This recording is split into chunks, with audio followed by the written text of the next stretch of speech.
Well, you could say that again. The 250cc Class 1 are the most competitive in Britain. This over 18 laps. Front row of the grid, Nigel Bosworth, James Hayden, Paul Brown, Steve Sawford and Adrian Butcher. A great start off the middle of the second row for somebody, but an even better start for number 3, Nigel Bosworth. Up there, well, as well was number 2, Alan Carter. So it's Bosworth, the man who was in pole position on the Motul Yamaha.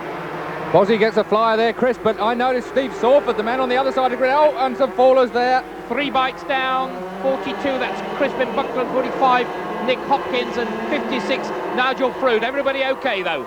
Back with the leaders, Bosworth, but Alan Carter, a very experienced man, until recently the youngest British rider to have won a Grand Prix, the French Grand Prix, years ago that was now, Keith. Absolutely. I was about to say before that crash on the first turn that Sawford got a wheelie on the line and got himself in all sorts of trouble. He's way down in this first bunch. Well, Steve Sawford has managed to combine, a faller, somebody went down there, very hard indeed. I think that was Hayden. James Hayden's gone out. That's very sad indeed. The Team Great Britain rider out very early on, and Ron Haslam, who's been coaching him all year, will not be pleased about that. Leaders then, and here's the accident again. Well, Hayden was in trouble. Front wheel went away from there, I think, Keith. Very much. That really did look like the front end went away from him, just coming out of the bomb hole there. Found himself in no trouble. We didn't quite pick it up early enough to make a real critical eye on that one, but Hayden went out fine style. So, James Hayden, one of the fancied men, second quickest in practice, has gone out. Number 1, that's Paul Brown, the reigning British champion. He's got the number 1 plate on the bike. And Mara Brown, that's his nickname. He really is a very talented young rider. Been brought to the top with an old sparring partner of yours, Rob McElnay, Keith. Yeah, Rob Mack's doing a good job with Paul. I've been told that Rob Mack is even tighter with the pennies than Steve Parrish used to be in a lot tighter. I can't believe that. It's almost impossible to believe. So Rob McElnay, well, his boy's closing on Alan Carter, and here comes Paul Brown out of the slipstream, going for the inside line. Is he going to go through? No. Carter just chops him off there. Alan Carter, a very talented rider. His brother, of course, the late Kenny Carter, well known in Speedway world. Bosworth, Alan Carter, Paul Brown, and Brown, who's come through from a fairly sluggish start, now right on the back wheel of Alan Carter's Castrol Honda. Brown certainly looks like the faster man at the moment. It's a case of if not when not if, I think. Certainly Bosworth now is coming under superb pressure from Alan Carter, and Alan Carter makes a mistake there at Russell Chicane, and really Brown didn't need an invitation for that, Chris. No. So Paul Brown, Mara on the charge ahead of Alan Carter, but here comes Alan Carter. That Honda's got some pace. And here's a chance to see that overtaking manoeuvre again, Keith. Alan Carter then in second place, trying to get up the inside of Nigel Bosworth. Not a chance of that. Runs a little wide on the exit, but Paul Mara Brown really absolutely double-guessed Alan Carter there, didn't he? And look at this. Paul Brown's charge towards the front continues. He's right with Bosworth. Nigel Bosworth, 28 years of age, a professional road racer from Stoke Golding, a little village near Mallory Park, that's produced about 7 or 8 road racers. It really is full of road racing talent, and none better than this boy leading. Oh, and Paul Brown going around the outside, and he chopped through. Wow. Past Bosworth beautifully. Absolute classic passing manoeuvre there by Mara Brown. Really a superb manoeuvre, perfectly executed on a man that you wouldn't expect to be able to find himself in that kind of trouble. Let's have another look at it then at the end of the Revit straight now, and you can see Nigel Bosworth was late on the brakes, but not late enough. Mara Brown carried the speed into the first part of the S's, took him round the outside, had the best line for the tight part of the S's. Well stitched that, Nigel Bosworth. So, Bozzy, I bet the little red haze is there, and we're turning into a bit of a convoy now because Alan Carter is coming back. Paul Brown leads, and Bozzy winds up the Motul Yamaha. It looks a quick bike, and he goes through clean as you like, on pace there, Keith. Clean as you like, but I wouldn't have wanted to be Mara Brown because he almost lost his handlebars for that. Mara Brown fights back. Well, no, Bosworth, he's a tough old cookie. Mr. Bosworth, who apparently had to speak rather sharply early in the year in the paddock to Mr. Carter just to explain a thing or two.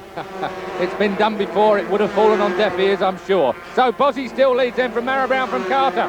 But look at this, number 29, Adrian Butcher, the dark horse of the 1992 season. He's doing what Paul Brown did last season. Paul Brown came from the ranks of club road racers to make a big impact and to win the championship. And this boy, Adrian Butcher, 24 years of age he is, from Canterbury. He's a pipe fitter by trade. In fact, he spent part of last year building the Channel Tunnel.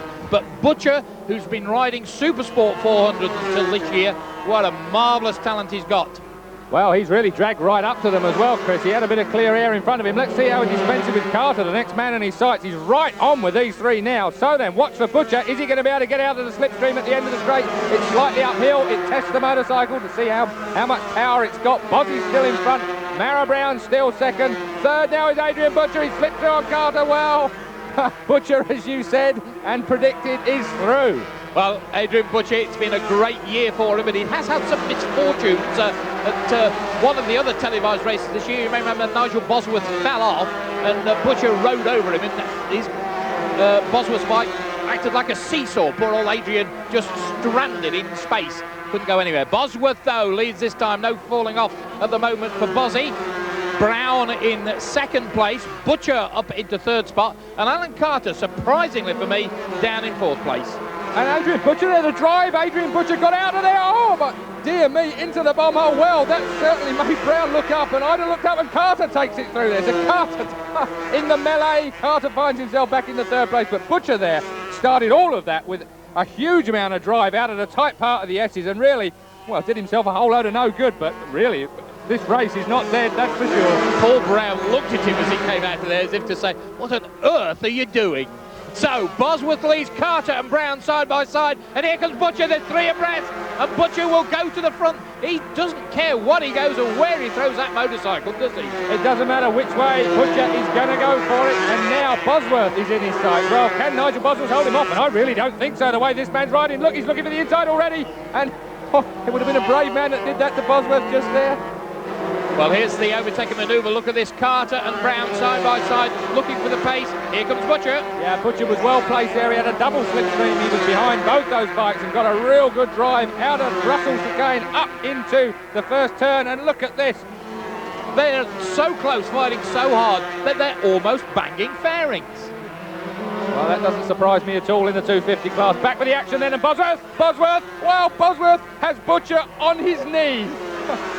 Amazing, and that forced Bozzie wide, and he loses another place.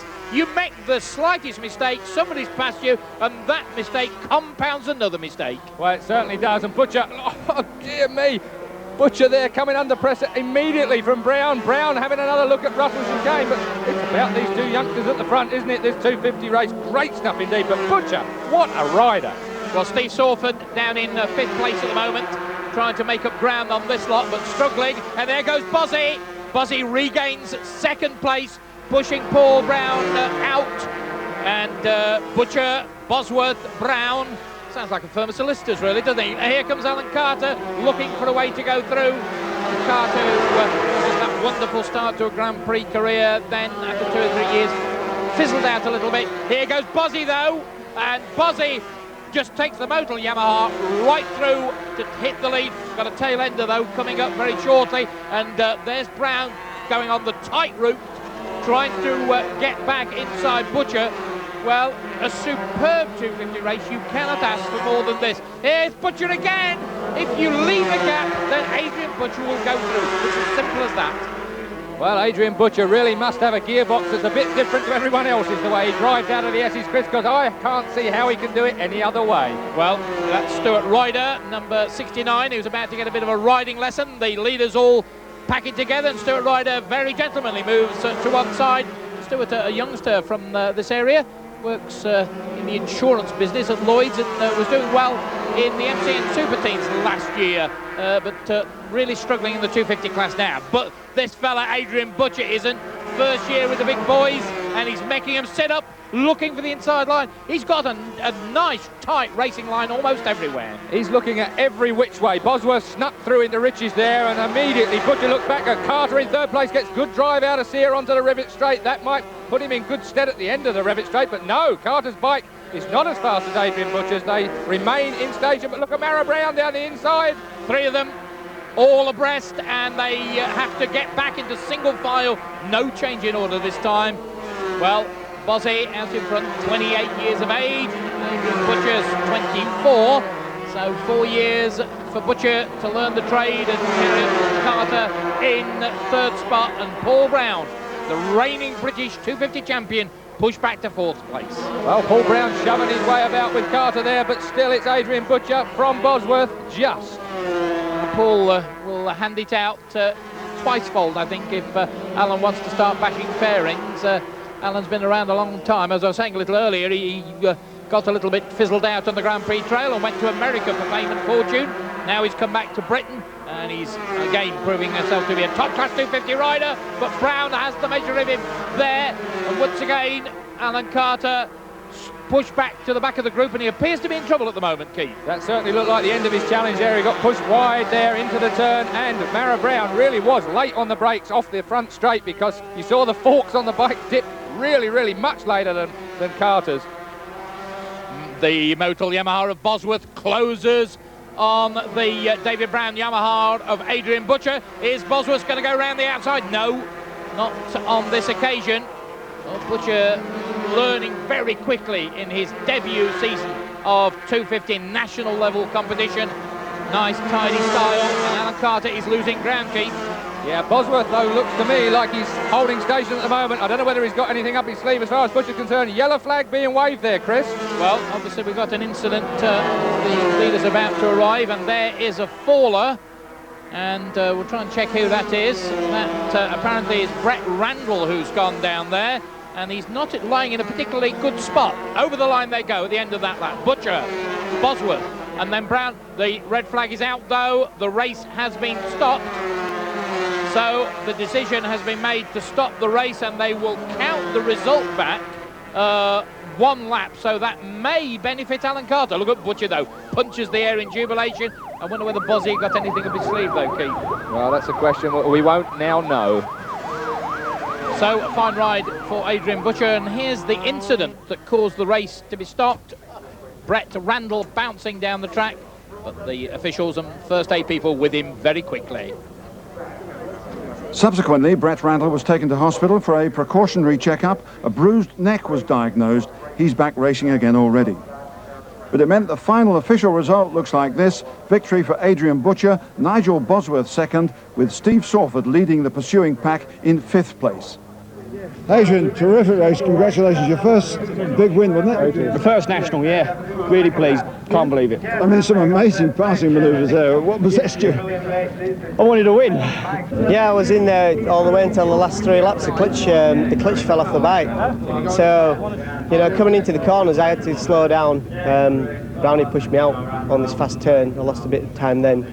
But the clutch fell off the bike, so the best thing for me was that the race was stopped, because otherwise I would have just dropped back. I was a bit disappointed it was stopped short, because I had a few tricks up my sleeve that I was going to use on the last lap. I couldn't pull away from the guys behind me, Paul and Alan and Adrian, but I knew that I had an advantage on the straight, so I was going to use that on the last lap. But unfortunately someone crashed and it was stopped, so I was a bit disappointed about that. But it was a good race. Adrian rode really well, deserved the win. Overall, Steve Sawford's consistency means he's still leading the championship, with Nigel Bosworth moving from 3rd to 2nd. Adrian Butcher gets into the frame for the first time, but only 4 points separate the top 4. Right, we'll pause for breath here and